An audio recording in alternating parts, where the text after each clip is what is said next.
السلام عليكم ورحمة الله وبركاته. ازيكم حبايبي؟ عاملين ايه؟ عاملين ايه النهارده في شم النسيم؟ كل سنة وانتم طيبين، ويا رب كل ايام تعود علينا الايام بخير يا رب، وشم نسيم وانتم طيبين يا رب. طبعا احنا مهما نقول ما تاكلوش فسيخ، مفيش طبعا الكلام ده هيحصل. كله طبعا هيجيب فسيخ وهيجيب رنجة وهناكل فسيخ وهناكل رنجة. بس انا كام خطوة كده، 6 خطوات لازم اقوله لكم. لازم طبعا واحنا بناكل الفسيخ، وقبل ما ناكل الفسيخ، وبعد ما ناكل الفسيخ هنعمل الخطوات دي. تمام. اول خطوة معايا يا حبايبي، ازاي نغسل الفسيخ. يعني احنا اول ما نجيب الفسيخ من بره لغايه دلوقتي لازم نغسل الفسيخ. ازاي بنغسله؟ بنجيب حله كبيره ونحط فيها الفسيخ وعليها ميه وخل وليمونه. تمام. دي اول حاجه، غسيل الفسيخ. ليه؟ بتقلل من نسبه الاملاح من 50 ل 60%. تمام كده. يعني لازم يا حبايبي، لازم لما نجيب الفسيخ لازم نغسله كويس بميه وخل وليمون. بتقلل نسبه الاملاح اللي جوه الفسيخ من 50 ل 60%. تمام. وبتقتل كمان البكتيريا المميته. يعني غسيل الفسيخ بميه وخل وليمون بيقلل نسبه الاملاح وبيقتل البكتيريا المميته. دي اول حاجه يا حبايبي، غسيل الفسيخ. طيب، تاني حاجه، لو انت مثلا متعوده ان انت بتاكلي فسيخ وبتحبي الفسيخ، تمام. طيب انا ما بقولكيش ان انت منعيه، بس طبعا في ناس بتاكل فسيخه وفي ناس بتاخد فسيختين. بدل ما تاكلي فسيخه وبدل ما تاكلي اتنين، لا، نفسك فيه قوي ونفسك رايحه له قوي، كلي نص فسيخه. تمام. انت متعوده تاكلي نص فسيخ، خلاص كلي ربع فسيخه. بلاش تاكلي فسيخ كتير، عشان طبعا اكل الفسيخ كتير ده يا جماعه غلط علينا، وخاصه الناس يا جماعه اللي ضغطهم عالي ممنوعين خالص خالص من الفسيخ والرنجه. ممنوع خالص اكل الفسيخ والرنجه. تمام. طيب، تالت خطوه ايه يا حبايبي معايا؟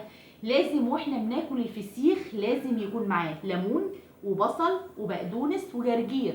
4 حاجات يا حبايبي لازم واحنا بناكل الفسيخ يكونوا موجودين على السفره. ليمون وبصل وجرجير وبقدونس. لازم الحاجات دي نقطع البصل ونقطع كذا ليمونه واحنا بناكله، والبقدونس طبعا طبق بقدونس لوحده لازم ناكله، والجرجير طبق جرجير.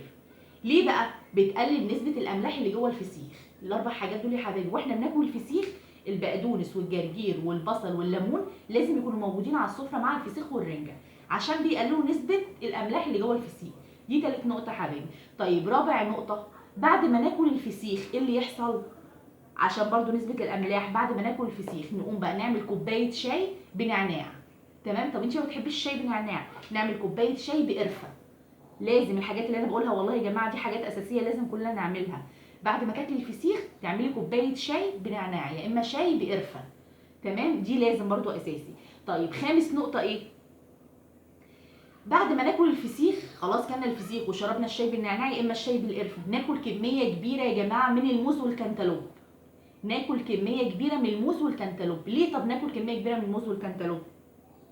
عشان لما ناكل كميه كبيره من الموز والكنتالوب بتخليكي عندك مدار للبول. تمام كده. يعني لازم بعد اكل الفسيخ لازم نشرب كوبايه شاي بنعناع يا اما شاي بقرفه. خلاص، دي رابع نقطه. خامس نقطه، لازم ناكل كميه كبيره من الموز، يكون عندنا موز كتير وعندنا كنتالوب بيعمل مدار للبول. خلاص تمام كده. طيب، سادس نقطه ودي الاخيره يا حبايبي، مش عايزه اطول عليكم، طبعا اختصرت لكم الموضوع بسرعه بسرعه.